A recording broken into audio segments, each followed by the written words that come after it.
नमस्ते, थर्ड आई में आपका स्वागत है। आज हम लोग 8 साल बेमिसाल की बात कर लें। मोदी सरकार को 8 साल हो गए। आज आपने सारे पेपर, जो भी न्यूज़पेपर आ रहे हैं, फुल पेज ऐड निकला है। ये आप देख ही रहे होंगे, हिंदी अंग्रेजी कोई भी पेपर देखिए, सब में फुल पेज ऐड है। देश ने है ठाना, हर योजना का लाभ 100% हकदारों तक है पहुंचाना, इत्यादि इत्यादि। 8 साल सेवा, सुशासन, गरीब कल्याण, ये सब बातें सारे पेपरों में एक फुल पेज ऐड के साथ हैं। और फिर नीचे आप खुद ही ऐड देख लेंगे, मैं उसको रिपीट नहीं कर रहा हूँ कि वो क्या क्या इस 8 साल में हुआ।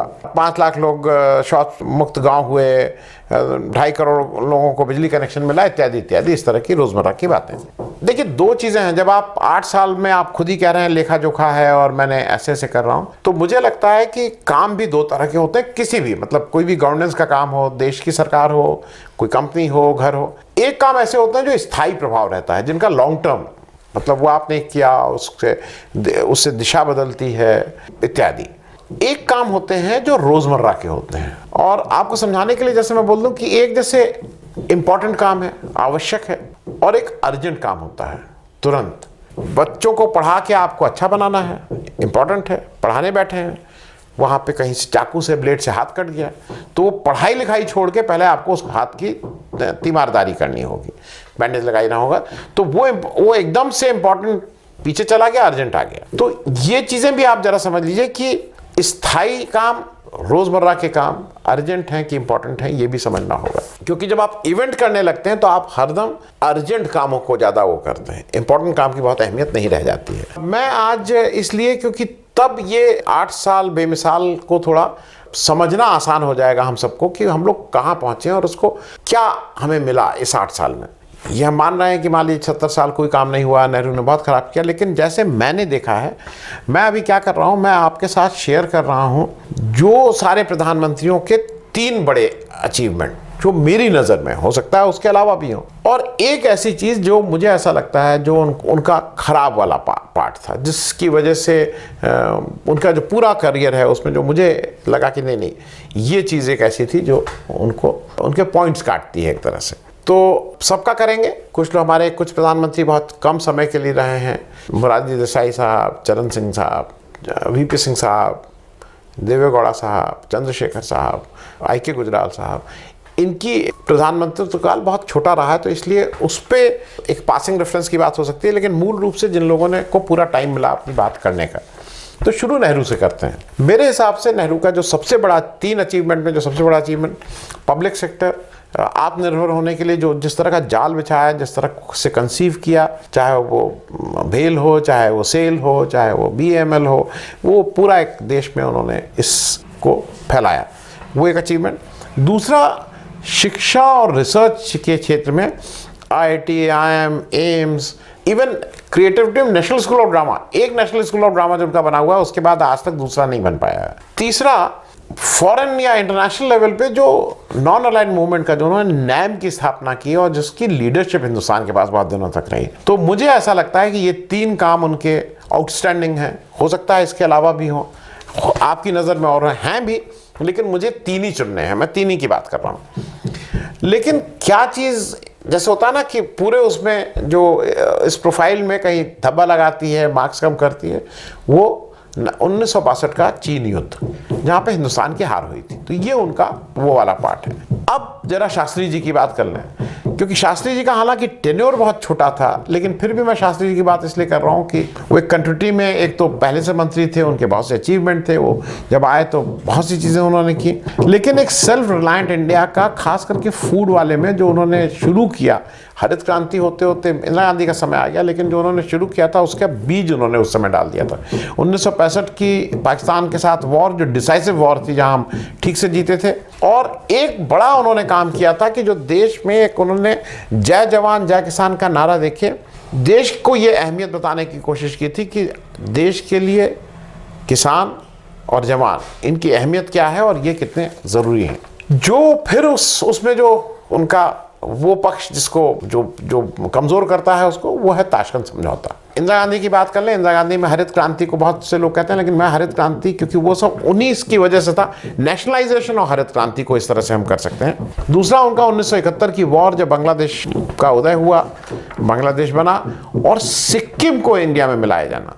तीसरा उनका जो था वो पोखरण-1, इंडिया में एटॉमिक वाला हम लोगों ने पहली बार पोखरण-1 का टेस्ट किया और नॉन अलाइन मूवमेंट को जिस तरह से हमने अपने को अलग रख के एक उस नेतृत्व को आगे कायम रखने की कोशिश की। लेकिन फिर वही जो उस पूरे करियर में जो उनका एक कहीं स्पॉट था वो इमरजेंसी जो लगी वो कहीं ना कहीं इंदिरा गांधी की उस पूरी छवि को खराब करती थी। राजीव गांधी के जो 3 सबसे बड़े मेरे हिसाब से सूचना क्रांति, जो इंफॉर्मेशन टेक्नोलॉजी का जिस तरह का उन्होंने एक नए तरह का विजन दिया इस देश को, जहाँ जो आज की वजह से जहाँ हम एक तरह से दुनिया के लीडर हैं, तो वो कहीं ना कहीं सोच वहाँ थी।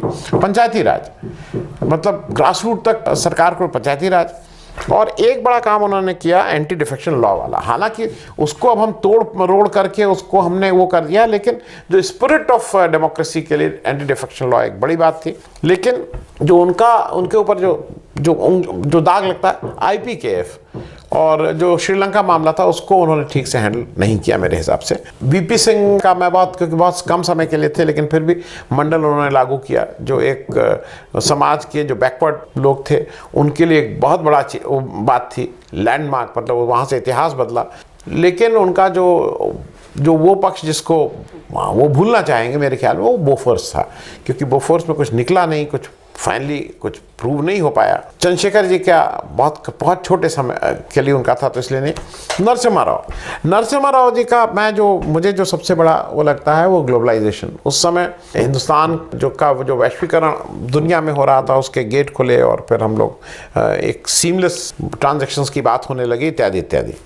लेकिन जो उनके ऊपर जिसको दाग आप कह लीजिए, या जिसको जो आज तक माना जाता है, वो बाबरी मस्जिद को जो गिराया गया उनके रिजीम में, और जिस तरह से कहा गया कैसे वो सो रहे थे या नहीं सो रहे थे, इत्यादि इत्यादि। देवेगौड़ा और IK गुजराल साहब के लिए मैं कुछ ऐसा कोई nothing very important. Atal Bihari Vajpayee का जो मेरे हिसाब से सबसे बड़ा ठोस अचीवमेंट, स्थायी प्रभाव जिसका पड़ा, वो सड़क और राजमार्गों को उन्होंने एक नई दृष्टि दी देश में। सड़क को उन्होंने कहा कि नहीं, ट्रांसपोर्ट पे इससे बहुत दूरगामी प्रभाव पड़े, इसमें भी दो राय नहीं है।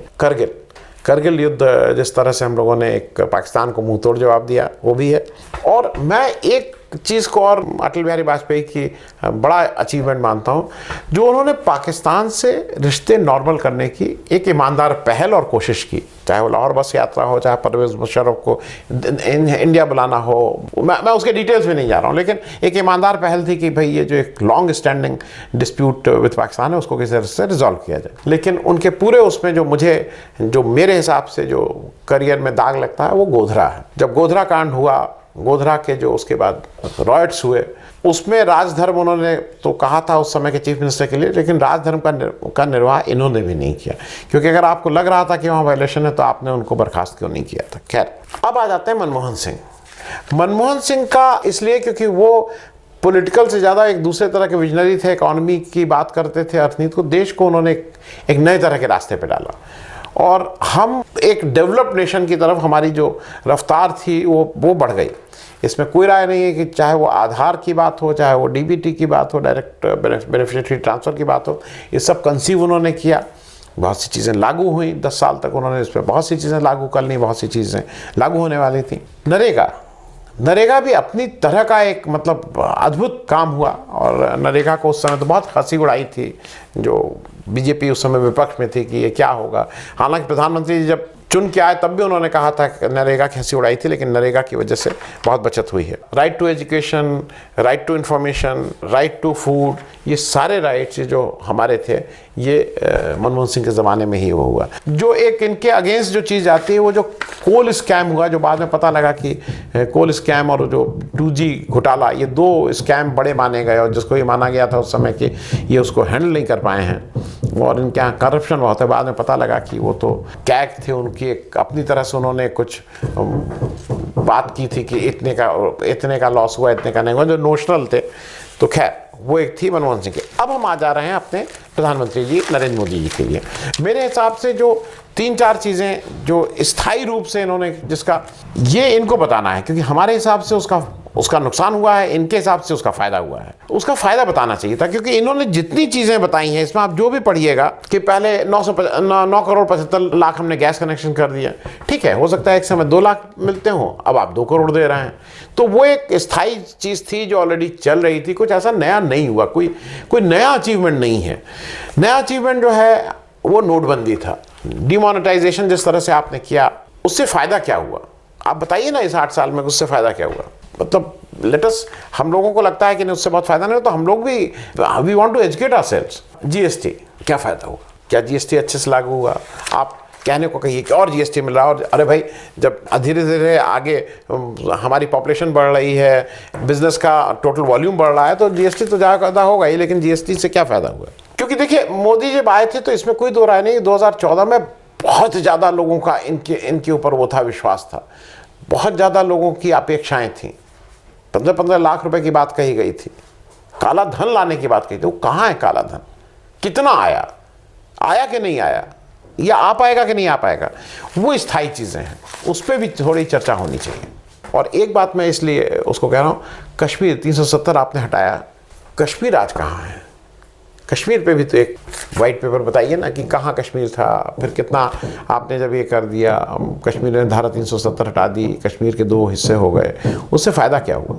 क्योंकि वो स्थायी चीज़ें हैं, रोज़मर्रा की चीज़ें। कि पिछले साल मैं 2 लाख शौचालय बनाए, इस बार मैंने 5 लाख बना दिए, अगले साल मैंने 20 लाख बना दिए, ये सब कोई स्थायी चीज़ें नहीं हैं, ये तो रोज़मर्रा का है, it is part of the governance. तो मुझे लगता है कि ये, और जो इनका जो मैं जिसको क्या बोलेंगे, दी ब्लैक स्पॉट, जो दागदार बात है, वो ऐसा लगा कि देश इस समय बिल्कुल नफरत की बुनियाद, मतलब इतनी ज़्यादा नफरत फैल गई है। वो सही है गलत, मैं उस पर नहीं जा रहा हूँ, वो मुसलमानों ने राज किया, गलत किया, बिल्कुल वो किया, वो एक अलग डिबेट है। लेकिन नफरत आज इंसान के बीच में नफरत भयंकर तरीके से हो गई है, क्योंकि एक नई चीज़ इसमें हुई है जो मेरे हिसाब से, अब बहुसंख्यक हिंदू जो हैं, जो मेजॉरिटी है, वो डर रही है। मतलब आपने कहीं सुना है कि उसके मन में डर बैठा दिया गया है? कितना वाजिब है, कितना गैर वाजिब है, सही है गलत है, मैं उस पर बात नहीं कर रहा हूँ, लेकिन मेजॉरिटी हिंदू कम्युनिटी के अंदर अब ये डर बैठा दिया गया है कि वो खतरे में है। तो ये भी एक बात है। मेरा सिर्फ कहना ये था कि जो 8 साल का अचीवमेंट है, उसको अगर हम स्थायी चीज़ों को ध्यान में रखते हो, अब वो कह रहे हैं कि पहले कितने 22 एम्स में 15 हमने बनाए। अरे भाई वो तो रफ्तार हो गई। पहले हम सब लोग जब कार, आज से 40-50 साल पहले कार की रफ्तार होती थी 30-40 किलोमीटर। मुझे ठीक से याद है, दिल्ली आदमी आता था तो दिल्ली में कोयले वाला इंजन, स्टीम इंजन से अगर आते थे तो पूरे बाल में वो कोयला भरा रहता था, एक दिन आदमी सुस्ता के आराम करता था। तो आज आप कहीं तो कोई मैं सुपर मैन थोड़ी हो गया हूँ। अरे भाई अब चीज़ें अच्छी हो गई हैं, ट्रेन फास्टर हो गई हैं, ट्रेन अच्छी हो गई हैं, थकान कम होती है, आते ही तुरंत आदमी काम करने लगता है। तो ये जितनी चीज़ें बताई हैं रोज़मर्रा की चीज़ें हैं। मुझे अभी भी इंतज़ार रहेगा हमारे प्रधानमंत्री जी कुछ ऐसा करें जिससे देश में एक लास्टिंग स्थायी प्रभाव हो। नोटबंदी, जीएसटी और कश्मीर का क्या स्थायी प्रभाव है, ये आप ही लोग तय करिए कि इसका स्थायी प्रभाव देश के लिए कितना अच्छा हुआ या बुरा हुआ, इसकी ये तो आप ही तय करिए। थैंक यू सो मच, धन्यवाद।